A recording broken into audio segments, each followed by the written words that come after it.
In a moment, you'll hear James Stewart as the six-shooter, just one of the many fine programs brought to you Sundays on NBC.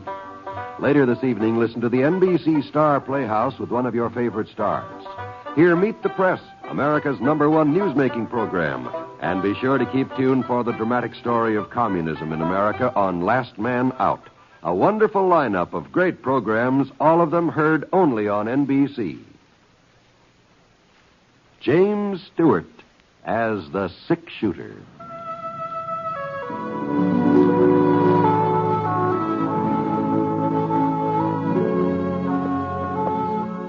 The man in the saddle is angular and long-legged. His skin is sun-dyed brown. The gun in his holster is gray steel and rainbow mother of pearl, its handle unmarked. People call them both the six-shooter. The NBC Radio Network presents James Stewart as the six-shooter, a transcribed series of radio dramas based on the life of Britt Ponsett, the Texas plainsman who wandered through the Western Territories, leaving behind a trail of still-remembered legends. Now, in just a moment, you'll hear Act One of The Six-Shooter. But first, I want to be sure that all of you know that beginning next week, we change our day and time of broadcast. Instead of Sundays, we'll be on the air Thursday evenings. In other words, our next six-shooter program will be broadcast Thursday, April 1st, and every Thursday thereafter. For time of broadcast, please consult the listing in your local newspaper. We hope you like our new Thursday evening time. Now, Act One of The Six-Shooter, starring James Stewart.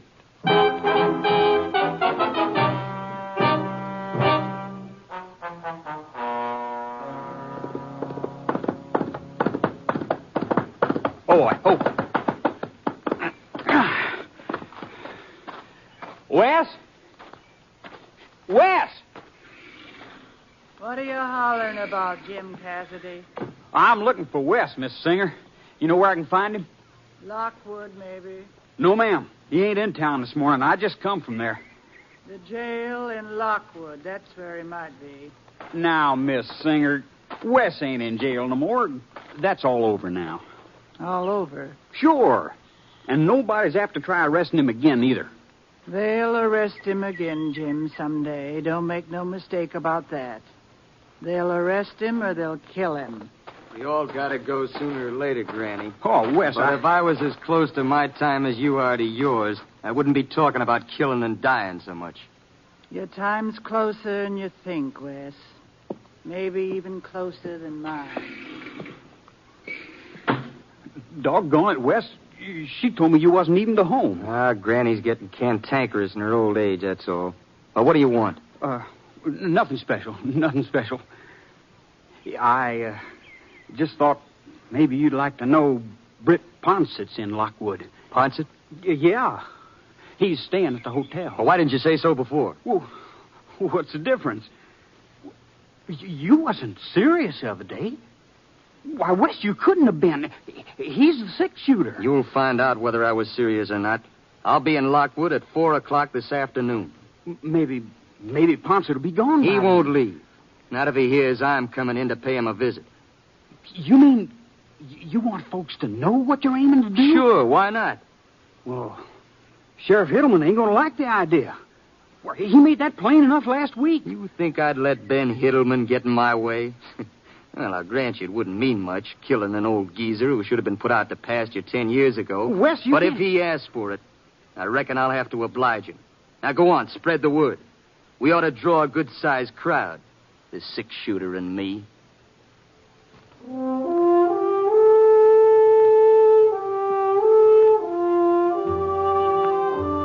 Well, as soon as we'd finished fencing in the last couple of 1,000 acres on the Tip-Top Ranch, old man Jeffer sent me into Lockwood to get some signs printed up.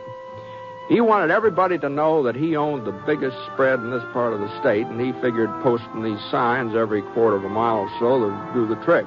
Of course, the wording had to be just right. He wrote it all down so I wouldn't forget it. Tip-Top Ranch, property of Rex Jeffers. Keep out. This means you. Trespassers will be shot at sight.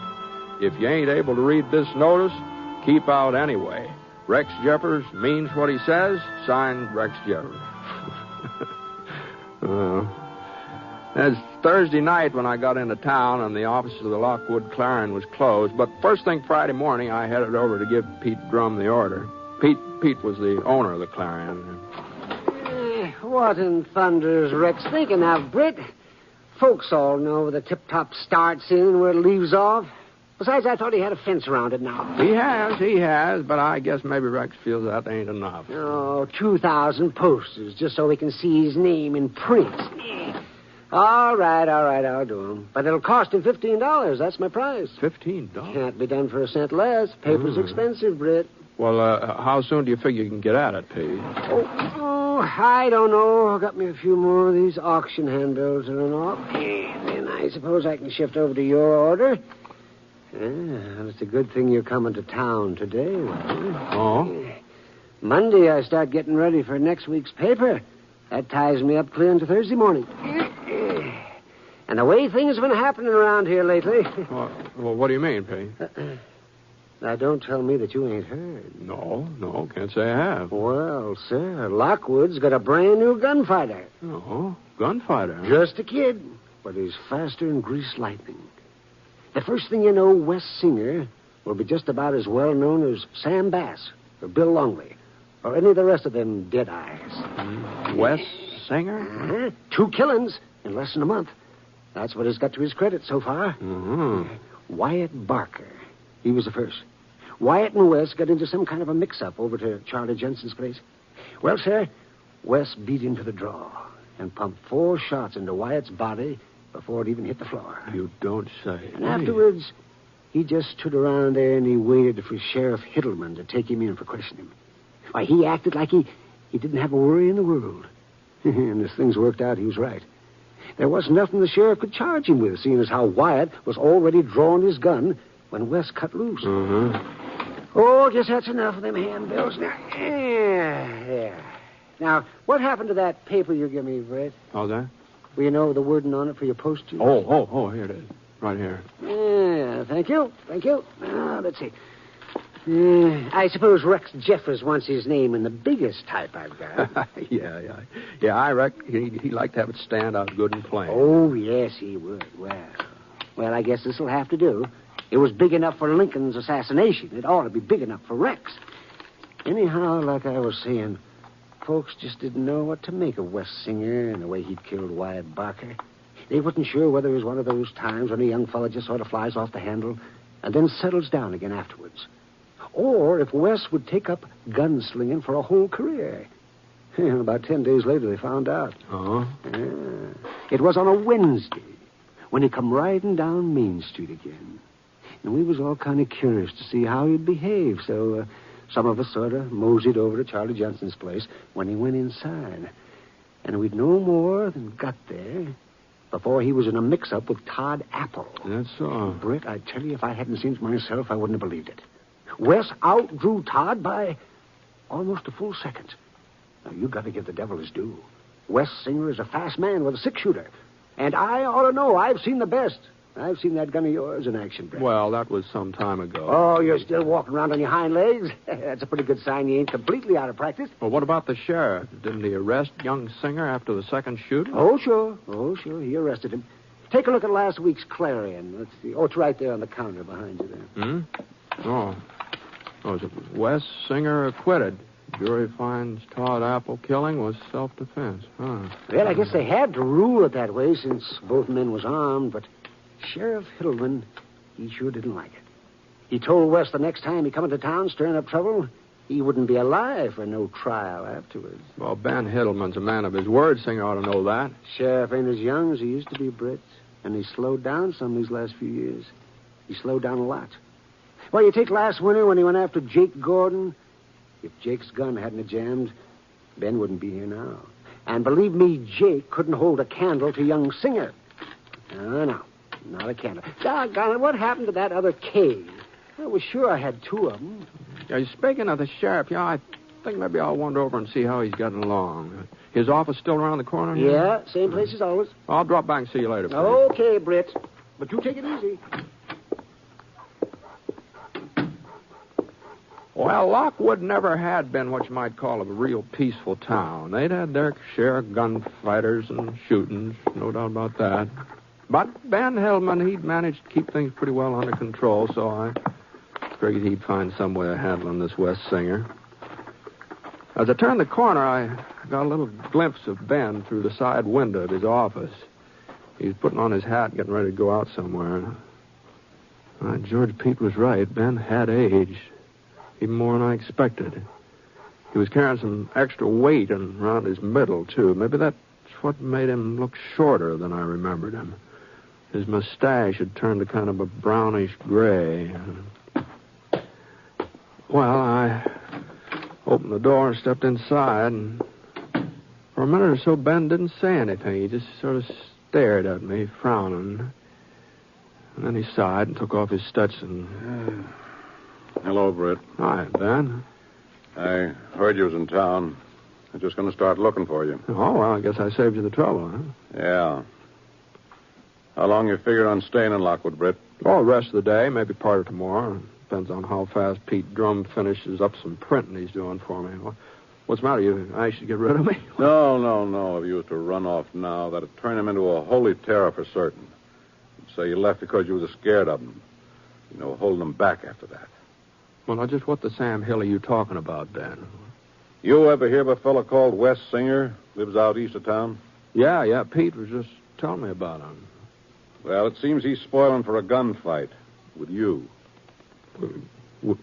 With me? Yes. Why, I never laid eyes on the man in my life. Well, he knows you, at least by reputation. Oh. He got to shooting off his mouth the other day, telling some of his pals how he could out-trigger any man in the state. One of the boys who was listening brung up your name, said he'd bet you could teach Wes a few things about slapping leather. I see. Of course, Wes had to back up his bragging. He told him if you was ever to come around Lockwood, he'd show him who was the best shot. He'd show everybody. Oh, well, I imagine that's just so much talk. At the time, maybe. But you're in town now. And if Wes don't do something about it, well, he ain't going to look like much. Besides, you're kind of a tempting target, Britt. Well, what are you talking about, Ben? You're the six-shooter, aren't you? Any young gunfighter who put a bullet into you, well, that'd give him a real claim to fame. Oh, well, it's crazy, Ben. He doesn't have any cause to pick a fight with me. They're all crazy, Britt. Gunslingers like Wes. The idea of getting killed themselves, it don't even enter their heads. If it did, they wouldn't be gunslingers. Well, you better get over to the hotel. The word is Singer will get to town around 4 o'clock. I want you out of the way until I've finished with him. Until you finish with him? I warned him the next time he come into Lockwood on the prod, he'd have to answer to me. Oh. You going to shoot it out with him? If I have to. You sure you can handle him, Ben? Of course I can. No, Britt. No, I ain't sure. He's young. He's awful fast. Yeah, that's what Pete said. But I gotta try. If it turns out that I ain't still man enough, well, I always knew that sooner or later one of them would come along who was younger and faster. Now, listen, Ben, he's gunning for me, not you. That ain't the point, Britt. I'm the one who laid down the law. Told him what I'd do if he ever tried to pull off another shooting spree. Sure, I know. So it's my job to stop him. Oh, you might be a better match for Wes. I don't deny that. And if he should get past me, not that he will, you understand, but if he should, well, then... Yeah? But I just couldn't step back and let you take him on first. Why, the folks would never pay no heed to me afterward. They'd say I'd talked big to Wes, but it was your gun he'd listened to. You see my point, don't you? Yeah. Yeah, I see your point, Ben.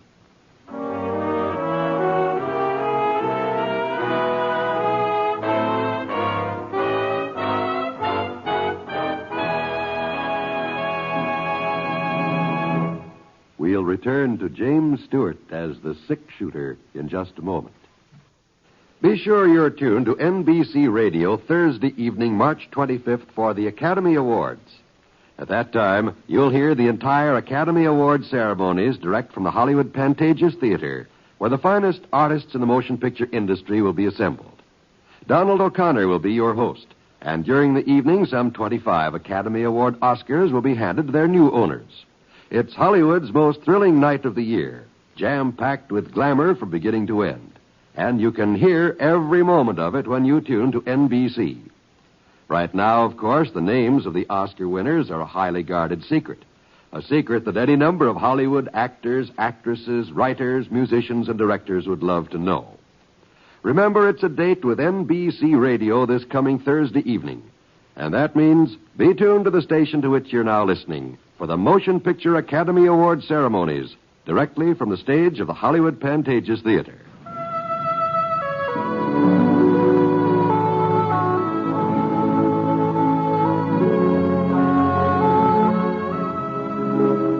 Now, Act Two of The Six-Shooter, starring James Stewart as Britt Ponsett.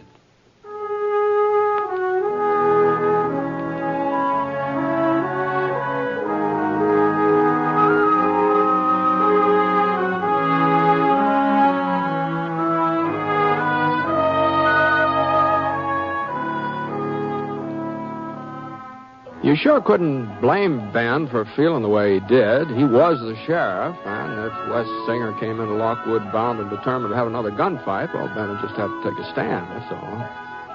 And I sure didn't like the idea. A young fella I'd never even met up with was gunning for me, and somebody else was going to try to hold him off. No, that just didn't... Not that I was anxious to get mixed up with him or anything, but I just... Well... Anyway, as long as Ben had made up his mind, there wasn't much I could do about it one way or the other, at least for the time being. So I moseyed over to the hotel. The clerk stopped me as I was passing the desk. He pointed to a woman sitting on the other end of the lobby. He said she'd been waiting for me to come in. Elderly lady, white hair, wrinkled yellow face with a blue straw bonnet tied under her chin. Ma'am, Yes? my name's Ponsett, ma'am. Britt Ponsett. Oh. Would you mind sitting down here, Mr. Ponsett? Sure. It's about Wes. Oh, yes. Wes Singer, that is. I'm his grandma. I see. Uh-huh. You know what he aims to do this afternoon, Mr. Ponsett? Well, I'd heard some talk about it, yes, ma'am. It ain't just talk. He means it. He means to kill you. No, don't get too upset about it, Miss Singer. There's probably won't be any trouble between me and Wes. What do you mean? Well, Sheriff Heddleman will be waiting for him, and if Wes starts anything, he'll more likely land in jail. There ain't no jail could hold him anymore. And Ben Hittleman won't be able to arrest him again, neither. He'll shoot Ben without batting an eye. I'm afraid I don't understand you, Miss Singer. I figured you were worried about Wes. I thought that's why you wanted to talk to me. Worried about him? Well, I'm worried about all the men he's going to murder if somebody don't stop him. Men like Wyatt Barker and Todd Apple. Ben Hittleman, he'll be next. Uh-huh. Well, just what is it you want from me, Mrs. Singer? I want you to kill Wes. I want you to shoot him down like you'd shoot down a mad dog. You're the six-shooter. You're the only one who'd have a chance against him. Well, now, Sheriff Hittleman's the law in this town, Mrs. Singer. It ain't up to Law? me. What kind of law is it that turned Wes loose after his other killings? He ain't fit to live, Mr. Ponsett. Maybe it's my fault he turned out the way he did. Maybe if his ma and pa had been here to raise him. But they wasn't. I done my best. Of course you did, Miss Singer. Of course. He couldn't have been born mean. The meanness wasn't in his blood.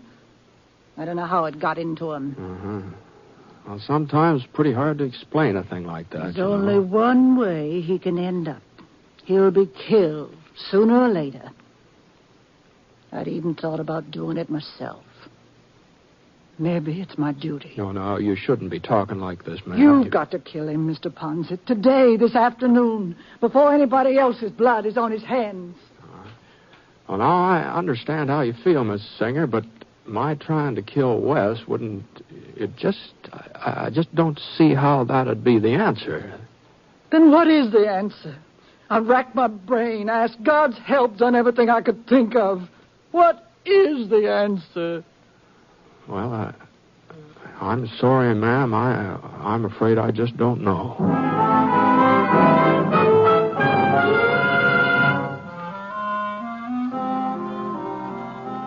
It was about 3 o'clock in the afternoon when Mrs. Singer left the hotel.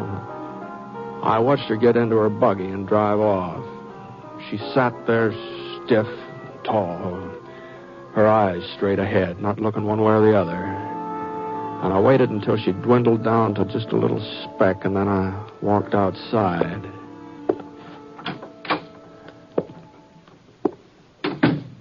There was a kind of a stillness in the air, like on a hot summer day just before a thunderstorm. Town was practically deserted. Nobody was in the stores, nobody on the street. Nobody but Ben Hiddleman.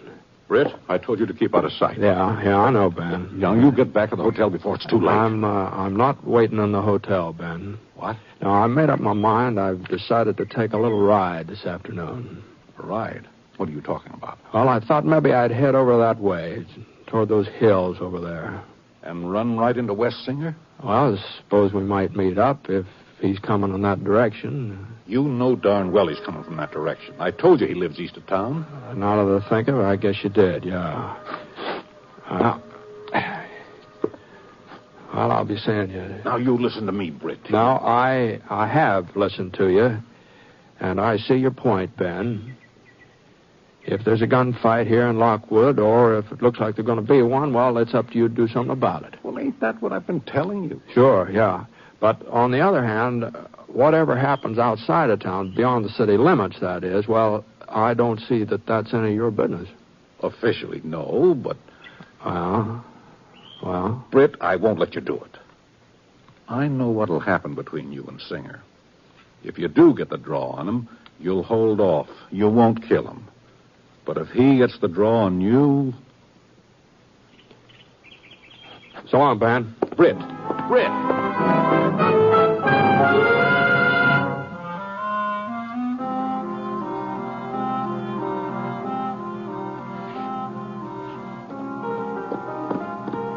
I didn't ride very far, just a couple of miles.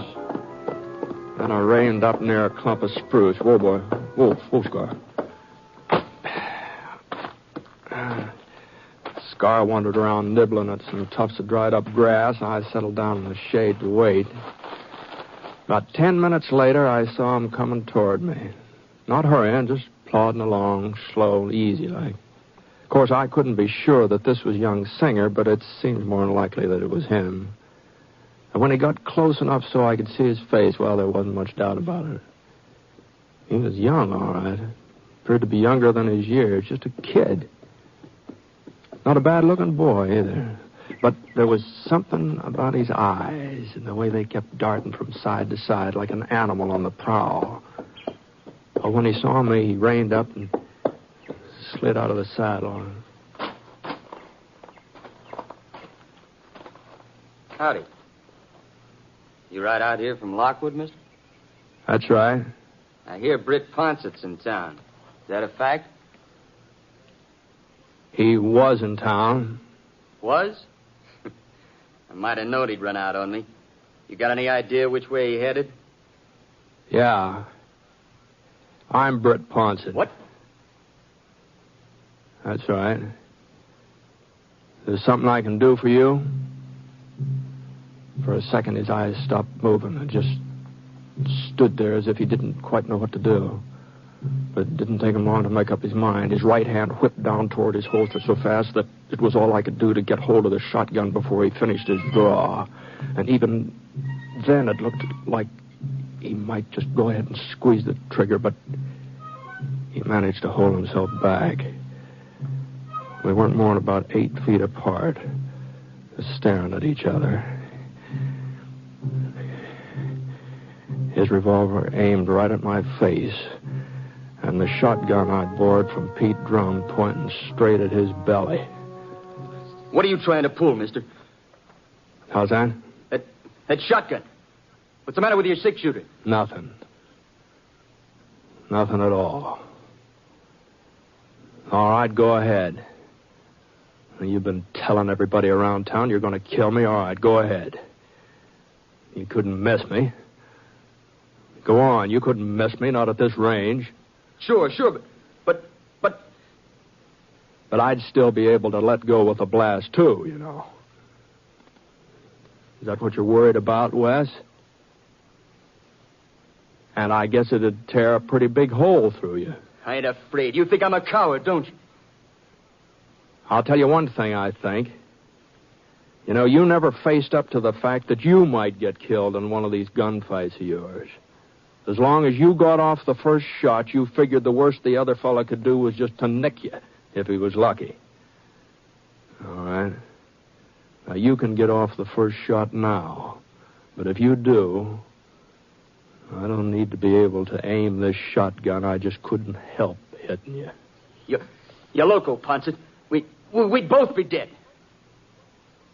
Yeah. Well? You can't expect a man to commit suicide.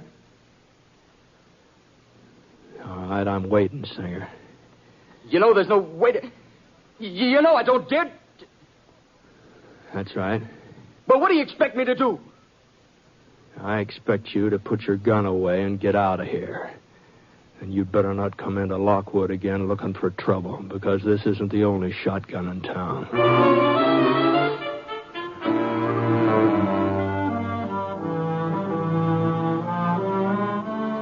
Well, after a minute or so, he turned and he climbed on his horse. And I don't know for sure what happened to him after that. I heard that he moved on farther west and finally got into a gunfight with somebody who outdrew him. I guess it was bound to happen, of course. I just don't understand what gets into a fellow like him.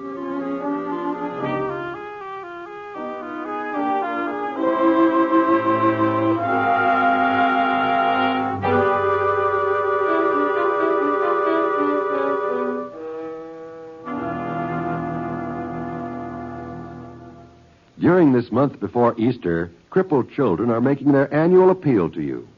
They are appealing to you to continue to support the medical, therapeutic, educational, recreational, and vocational services which are indispensable to them. The services which are given by the Easter Seal Society in your community. Won't you answer the appeal of crippled children by giving generously to your Easter Seal Society? You may be assured that your gift will be used to provide services that would not otherwise be available to crippled children. Mail your gift today. You may send it to your local Easter Seal Society or to crippled children in care of your local postmaster.